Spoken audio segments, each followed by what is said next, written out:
Hello, welcome to Juhl Media live podcast. My name's Ching Juhl. Thank you for being here. Today, I am going to talk about music, mostly classical music. And last time I did a session, that was several months ago, we talked about fundamental of music. As like fundamentals like a melody, rhythm, what do you call texture, pitch, melodic line, and so forth, so on. So today I would like to talk about mostly is about period of music. So classical music. What do you think? Hi, how are you?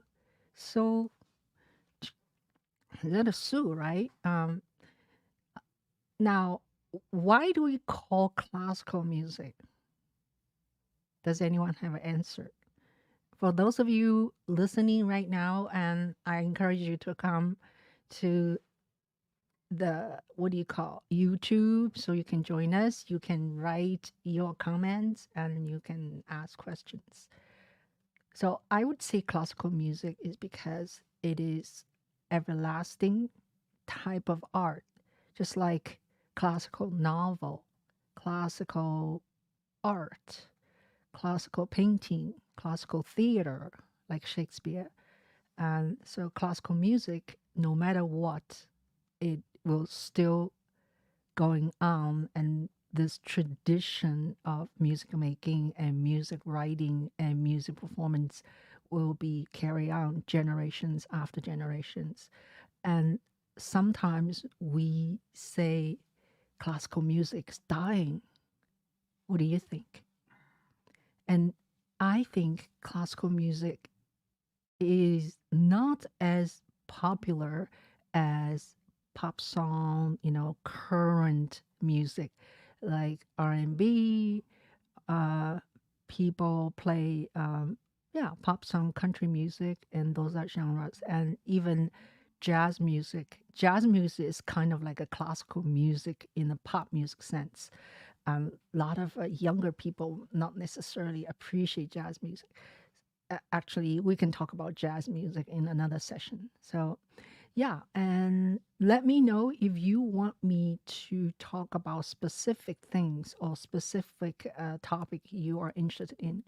So, I wanted to talk about music has its, how to say, origin, right? Classical music is mostly from Europe, and when we talk about classical music, it came from long time ago. I would say medieval music.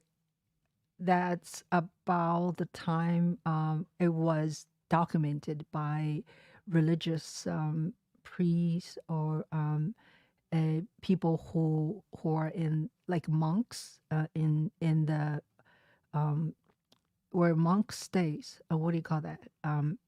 Roman Catholic Church. It could be in these places where they worship all day long. So medieval music, pretty much the first portion of it, which we call 400 to 1400. That's quite long period of time. We consider it's middle age, and then medieval music it will be a little bit later, and we categorize them as 1100 to 1400. And we also need to know these dates are not solid, not pinpoint. It is named by historians, yeah, after the time. And so people at the time, they wouldn't call themselves any names, right? So the early medieval music, one of the very famous genre of music is called Gregorian chant. What is a Gregorian chant? Is it's also called plain chant. It is was sung in unison, mostly unison, meaning one one melody sung in same key. That's called unison. Yeah. And with no harmony, with no accompaniment. And they sung mostly in Latin by monks and priests all day in the Roman Catholic churches. It was developed in 8th century. So that's the only music was preserved in written, yeah. Before that, we don't know. We don't know how medieval music was performed, what kind of instrument they had. So there was no record of that. Yep. And how many of us have heard Gregorian chant? I was just wondering. Um, Gregorian chant is very beautiful. It's like very timeless and it doesn't change much. And the melody is quite smooth. It doesn't go up and down very much. And what else? And it is very calm. It's because the monks they have to sing all day long, right? And so they I think I heard some versions of a modern Gregorian chant, which people added a harmony and they even added drums and with lights and on stage. Yeah, quite exciting. So let me find us a Gregorian chant on YouTube. Great, go, great, great Gregorian chant. Yeah. Um, I hope there will be no echoey when I'm playing that. Gregorian chant. Let's see. There's a 3 hours of healing music. Gregorian chant. Let's hear this. How'd that go? Um, I'm going to. Okay, this is a little bit heavy. I want to find one is kind of mellow. Yeah. And Gregorian chant is, remember, it's all pretty much all about religious, right? About God, about, yeah. Um, it's not like, it's very sacred music and it's not share screen. Hi. Hi, how are you, Mark? Hi, Lewis. Thank you for being here. We're gonna share a Gregorian chant. I will just play like 1 minute of it, okay? Uh, Okay, here we go. This is Gregorian chant for the Mother of Jesus, sacred choral in honor of Mary.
So the unison melody, right? There's no harmonizing, there's no another accompaniment or counterpoint in here. They're all singing the same melody and it's quite smooth.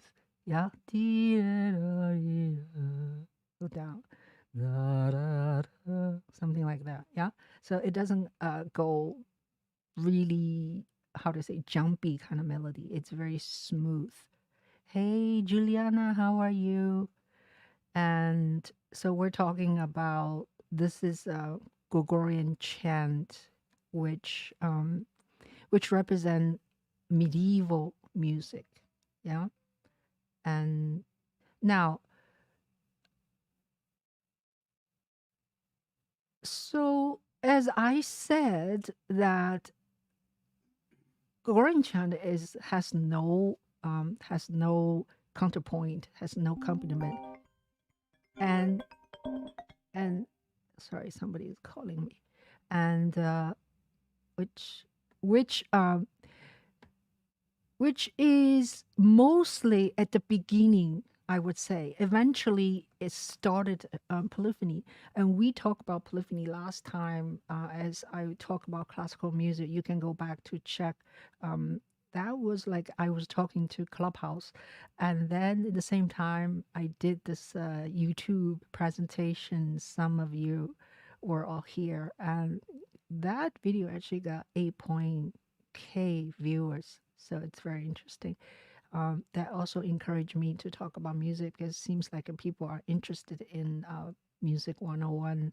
So polyphony was developed. What is a polyphony? Polyphony, we talked about last time, it's a kind of a texture that two or more melodies moving at the same time. Yeah. So that means, in other words, it's called counterpoint.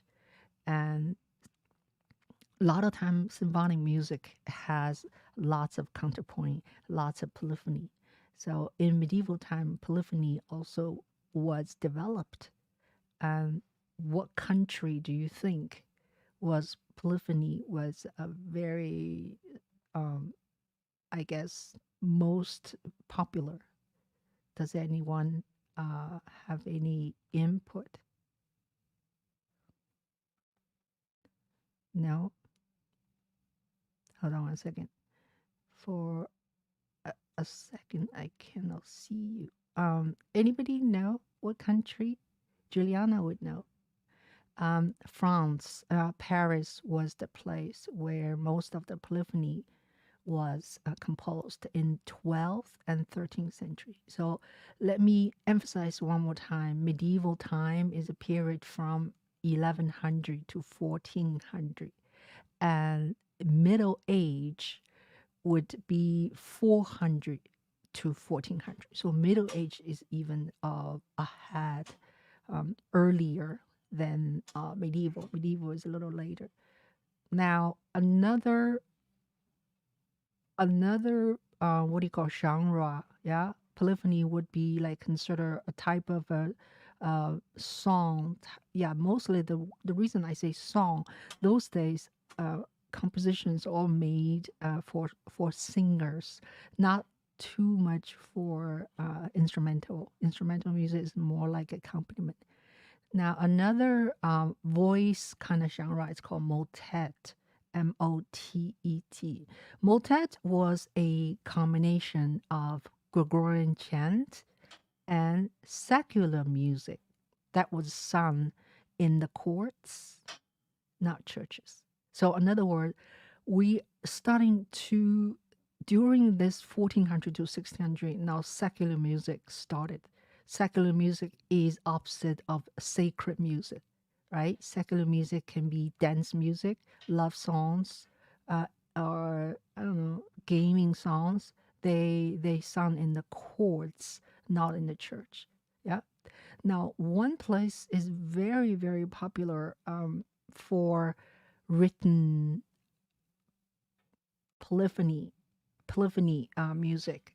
Yeah, one place in Paris. That was the Cathedral of Notre Dame. Yeah. So in 1160s, and it took more than 100 years to complete. So the church took 100 years to complete, and many polyphony music was written, yeah, for the cathedral, in the cathedral. Yeah.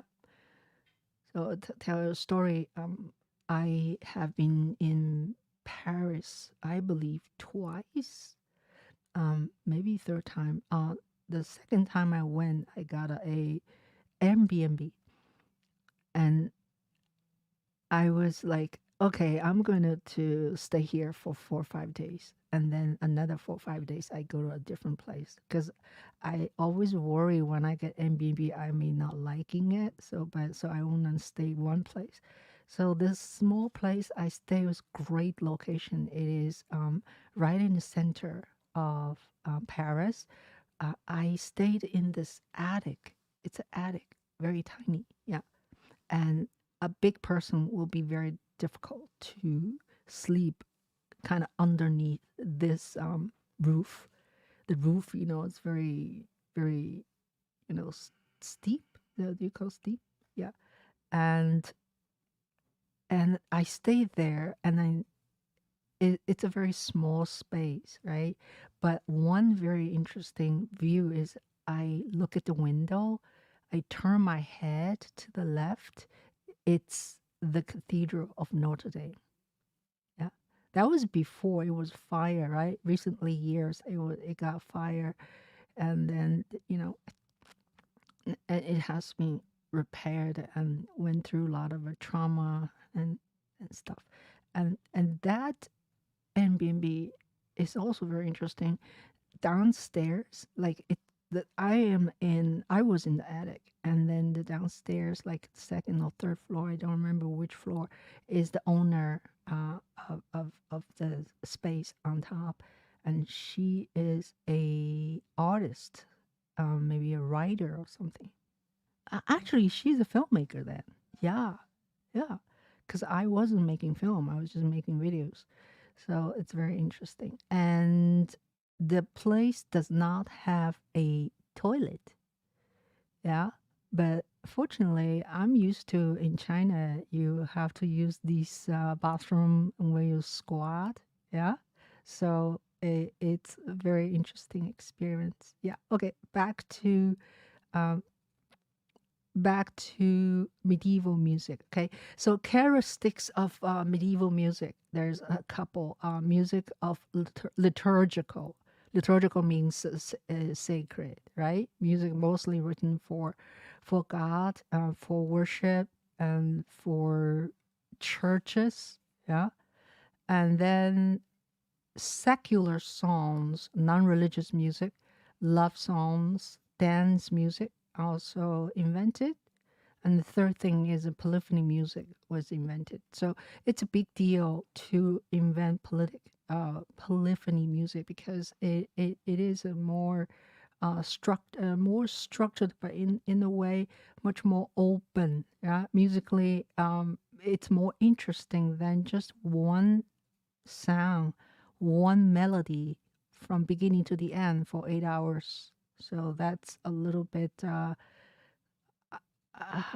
you could say, um, boring, but there's another word, just kind of no variations in terms of a melodic shape or harmonic. Yeah, what is harmony? Harmony is like melody goes horizontal from here to there, right? From my left to right.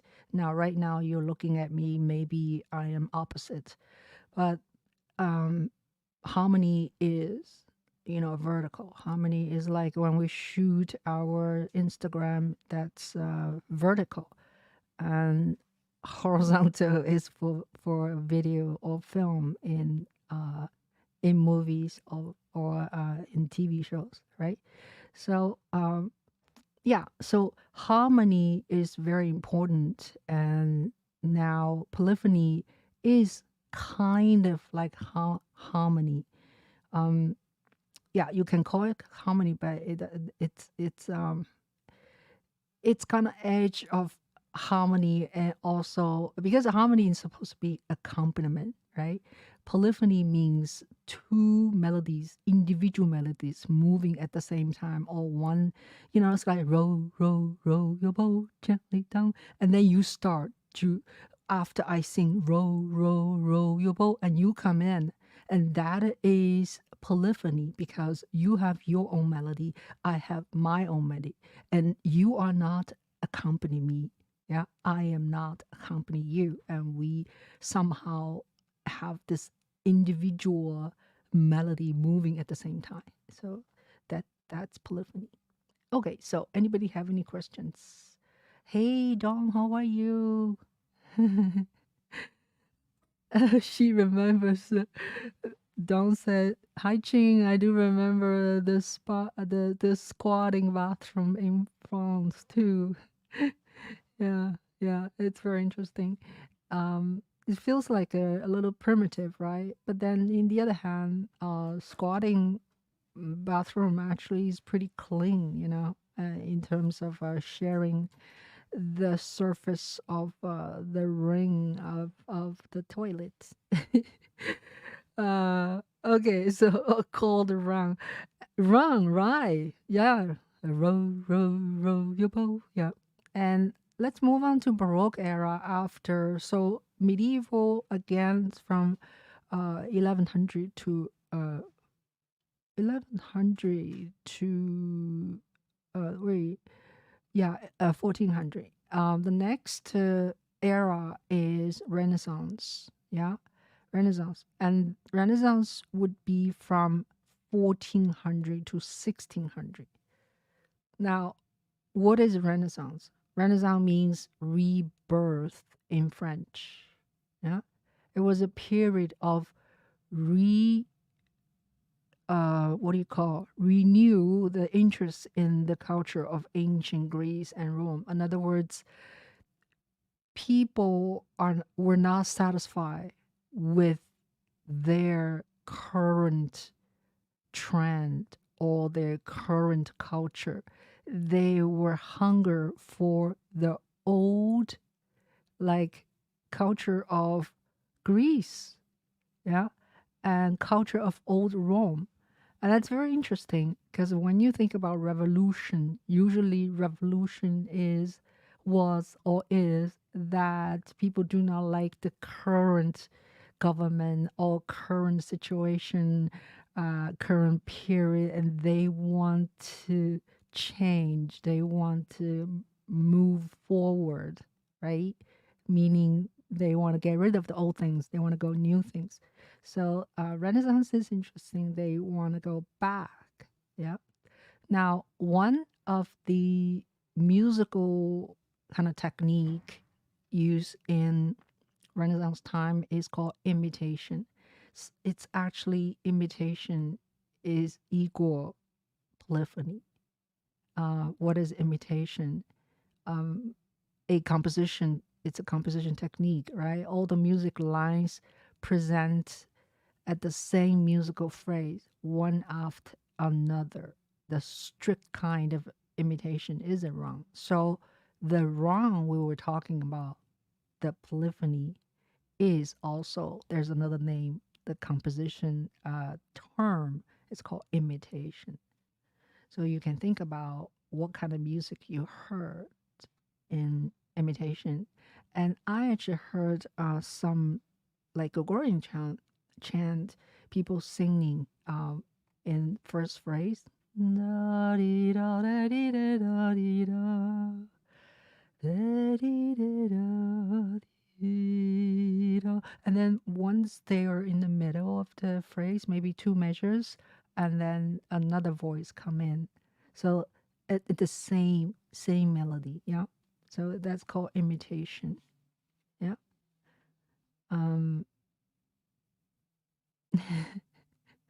So Sharkfin text says, I have heard that on December 31st, 999 AD, people huddled in masses in churches, praying and afraid that the world would end of midnight year 1000. Then we had Y2K paranoia. What's that? 1000 years later. That's funny. So that's interesting, uh, who document that? Because according to medieval time, music has not document. But this is not really a musical event. This is like a social event, more or less. Yeah, music is not documented until 8th century. Yeah. Um, Vocal genre, yeah, vocal genre in Renaissance time, there's three, mostly three. One is called mass, one is called motet, which is the same word in medieval time. We also have motet. And then the other is madrigal. And hopefully I can find some examples to show you, okay? So let's talk about what is mass. Yeah, MASS. Mass is the celebration of Holy Commune in the Roman Catholic Church service. So musically, it is the setting of the ordinary of the Mass, which includes five parts. It's like a five movements. And they have names. Five names are Kyrie, Gloria, uh, Cradle, Sanctus, and August Die. And you sometimes, when you go to church, if you go to church, and in their program, sometimes they will label, they'll say Gloria from which mass. So sometimes they sing just the one movement, yeah, one movement of the mass, because mass usually is very long, yeah. And move on to motet. Yeah, earlier we said motet is religious music, right? And also can be used in secular song, right? In here, Renaissance motet is a sacred composition for voice, usually four voice parts. What is a four voice part? It's like a soprano and then mezzo, right? And then you have tenor and you have bass, something like that. So a different range for voice part. The music is a mix of imitation and homophony and sung in Latin. Now, what's homophony? We talk about homophonic. We talked about last time, right? In the texture, we have three basically textures. One is monophony, mono, yeah, one voice.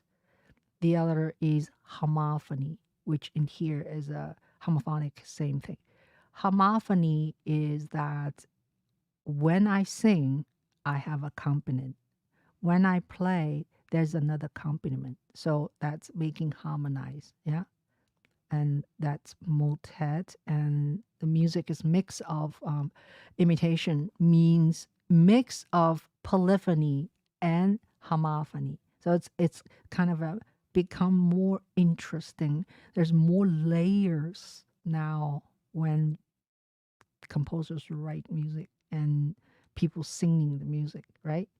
And in those days, one thing we need to know is that we're still pretty much music was written for voices. Yeah. Instrumental music is not that popular yet. And instruments mostly was for accompaniment. Yeah. But later on, we have more. Um, the music is mixed, right? So we have motet, right? So the first is mass, then we have motet, and then we have madrigal. And we're going to listen to them all together, okay? Madrigal, what is madrigal? Now, madrigal is not sacred music, it's a secular, yeah? It is music not celebrate God or play or sound in the church. Magical is free, and it's also a lot of imitative work, and usually is for singer, like four person or six person, something like that. That means they'll have more polyphony, yeah, more imitation, so it's more interesting. And the theme usually is about love, uh, and usually madrigal does not have accompaniment, just singer. And I actually have been those Renaissance fair. I don't know, they still exist. Years ago, I've been one or two these fair, and they held in big open space, And all the people, they're dressed like Renaissance time. They have horse, uh, with these things, compete. And then they have these booths with different merchandise, and they even have like food. They made the whole area look like a Renaissance time. So it's very interesting. And then you hear people sing four parts or six parts madrigal. So if you get a chance to see a fair called Renaissance Fair, you should go. Yeah. All right. Um, so three changes in Renaissance from the Middle Age. Right? They focus more in individual achievement. So they're not only celebrate God, and they're not only sung for religious reasons. Yeah, focus more individual achievement. And then people began to be more interesting in the real world. Yeah, rather than just God. So people are more emphasized, and you will see a lot of paintings of people being drawn, and that's a symbol, yeah, a sign of artists portray people, and people are willing to be exposed in the real world, right? And the characteristics of third change actually in Renaissance time from the Middle Age is that more travel and printing the books cause more exchange of cultures. So important, people start to travel from one place to another. Um, that brings a lot of exchange. That brings communication with other people. That opens, like even now, this time, if you travel, and you definitely uh, get to meet interesting people or see something you've never seen, and it is experience cannot be uh, watching on the film or read a book, right? Traveling is so great. So I would encourage us to travel as much as we can. So speaking of traveling, and I was fortunately, um, fortunately traveled to, let's see how many, four countries, eight cities last year, 2020, 2022. Yeah. Um, wow, time really flies. And the main reason that I started to plan the traveling was because my son joined Pittsburgh Symphony, and they're playing concerts in four different countries, but I only caught them in two. I went to Germany and also Salzburg. So I went to hear Pittsburgh Symphony performing three times, one in Salzburg, two times in Germany.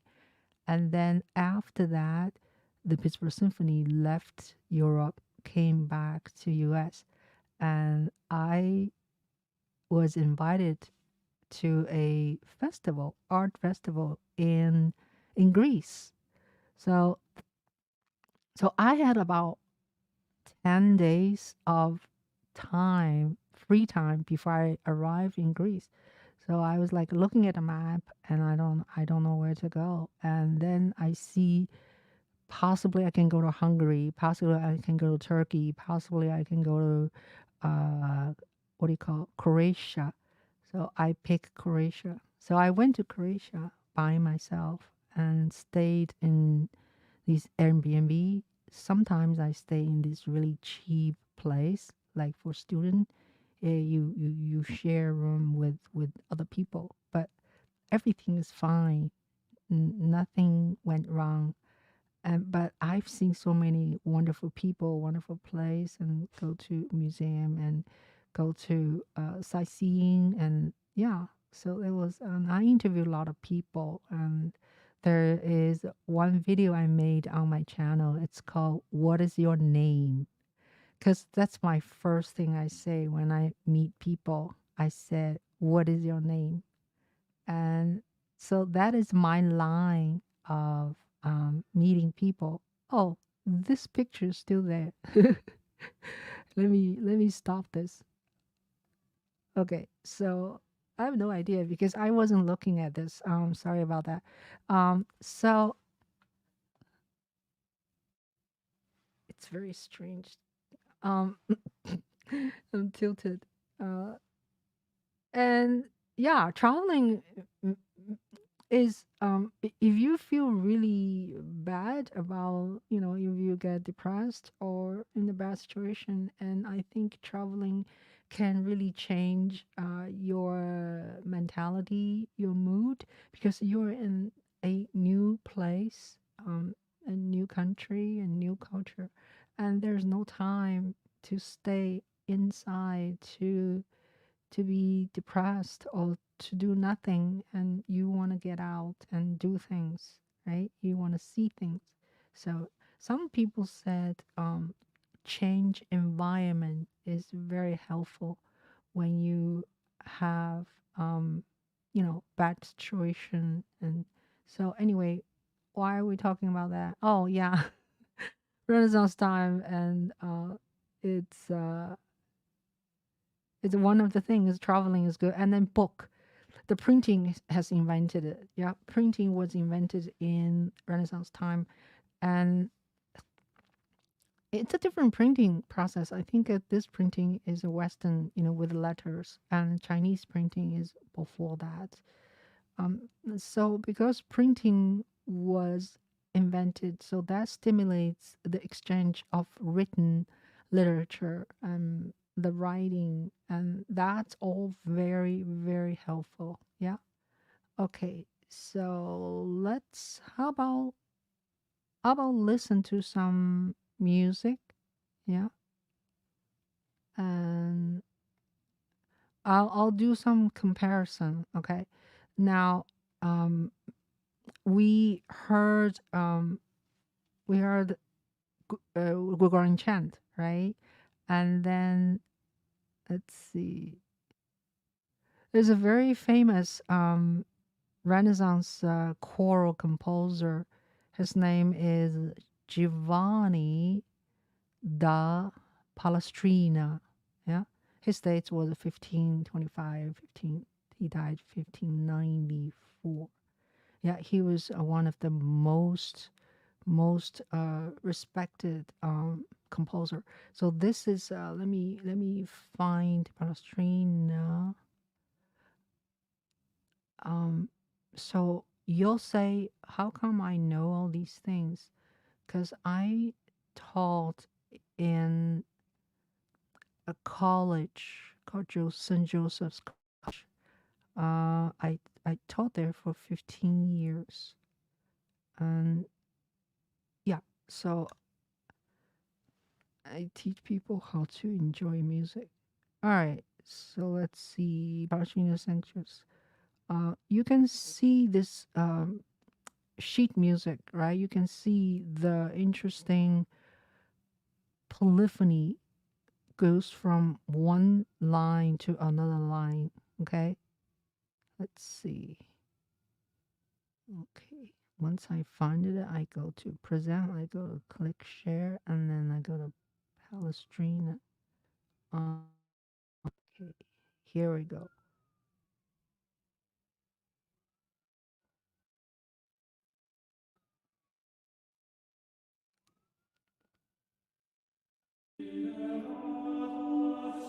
I'm gonna put it from beginning, okay? For some reason it's in the middle.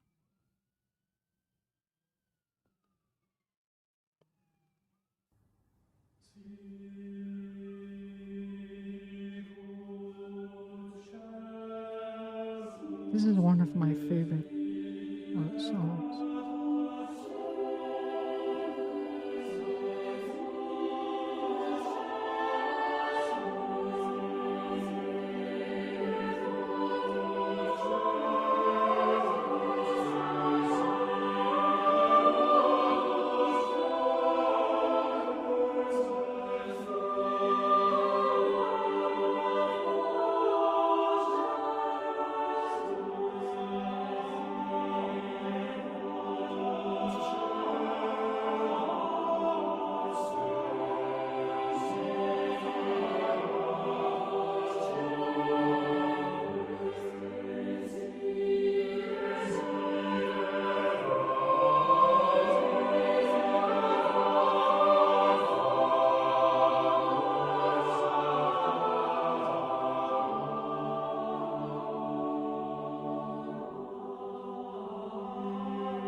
funny words of Renaissance music is melodies is flowing to uh, accent notes and written a somewhat limited range. So the range is not very high. It's not da da, yeah, da da, one octave, yeah, and their melodies arrange is limited.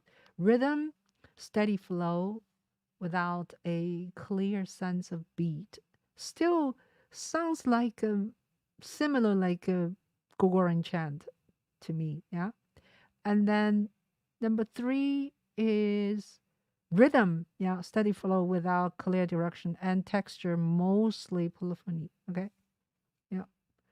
And all right, let's move on. Okay, let's move on. So far, do you have any questions? You can write it down. And we're already almost 6 o'clock. And so after Renaissance time and is Baroque, and you are really have been exposed by Baroque music, yeah, and the very famous Johann Sebastian Bach um, was considered the very kind of famous, very signature signifies the Baroque music, yeah.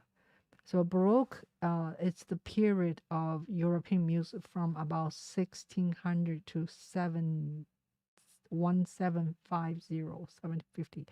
And if you forget Bach's death year, that is Bach died at 1750, and his death was dedicated to the end of the Baroque time. Yeah. Now, important thing happened in Baroque time. Opera was invented. So opera. What is opera? Opera is a drama presented in music with the characters singing instead of acting, instead of speaking. Yeah. So opera is considered the highest music form, and it combines so many things such as music, drama, poetry, dancing, what else? Design, scenic design, right? And special effects. It's like opera, it's like a Broadway show, except the way they sing uses this special vocal technique that they don't need a microphone, right? And the composer wrote for opera. Um, Mostly we sung opera or we listen to opera is from, you know, Baroque time, from classical music time. Classical is a period in here. And um, modern, I would say romantic time, right? So in Baroque also has a couple of things. Bass continuo, that's a very important feature. When you hear bass continuo, boom, boom, boom, boom in a piece, that is one signature characteristics of Baroque music. They have a bass line. So in this sense, pop music often has a bass line, right? And it's very steady bass line. Yeah. And what else? Concerto was invented. You often hear concerto this, concerto that, violin concerto, piano concerto, cello concerto.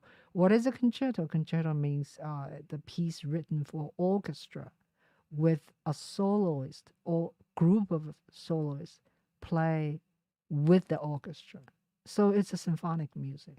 That's called concerto. Okay. And then you probably heard this word called sonata, right? Sonata basically is a composition work of several movements, yeah, and they're very different movements. Some slow, some fast, some medium tempo, yeah. So we call section by section. We call in classical music we call movement. Okay, movement. So sonata is for instrumental. You do not say I'm going to sing sonata. Yeah, you sing aria. Okay, aria is a word for a song that has particularly story and with very elaborate vocal melody, and you can sing aria in a concert hall, not necessarily in opera production. Yeah, so aria itself can can be performed. Okay, what else? Concerto sonata. All right, famous Baroque composers. Do you guys know? I already said Bach. Huh? You cannot hear me? What? Sorry, I talk so much. So much. You cannot hear me? That's very strange. Okay. Um, let me write to you, okay? You cannot uh we can hear you now. Oh, you can hear me now. I was like, I wasn't looking at your writing, I was just keep talking, and yeah. So where were we? So and let me just play a few samples, okay? And then I know I kept you for a very long time. Let's hear some Bach. Bach Brandenburg Concerto. How's that? That's very very famous. Okay. Um, let me find it. Bach wrote 6 Brandenburg Concerto, and I hope that the YouTube is not the reason for today's technical flaw. Bach. Um, how about Brandenburg? B. Brandenburg. I wrote the B. It's already come out. Um, how about just 3? Okay, Brandenburg. How about I show you number 6? How's that? That's for 2 violas. Okay, first movement. Alrighty. Okay, now go back to here and screen share Bach Brandenburg. There's no you cannot go wrong by listening to Bach. Okay.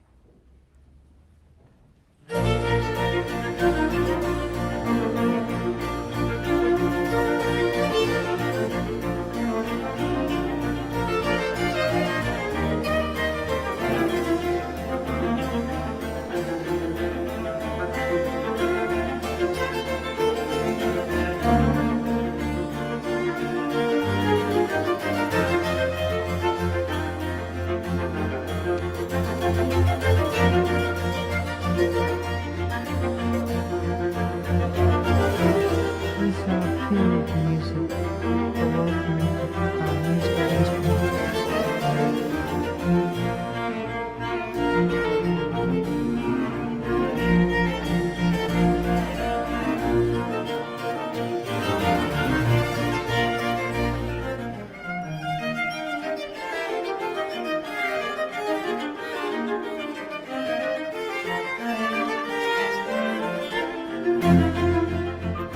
Did you hear the bass? The cello going boom, boom, boom, boom. That's bass continuum.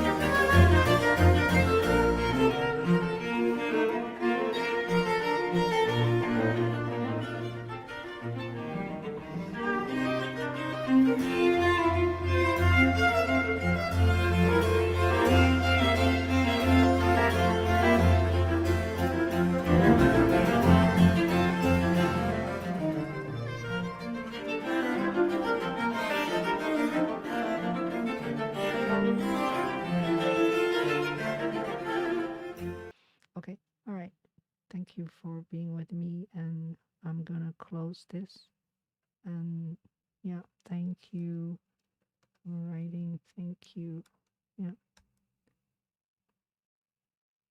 All right. Bye now.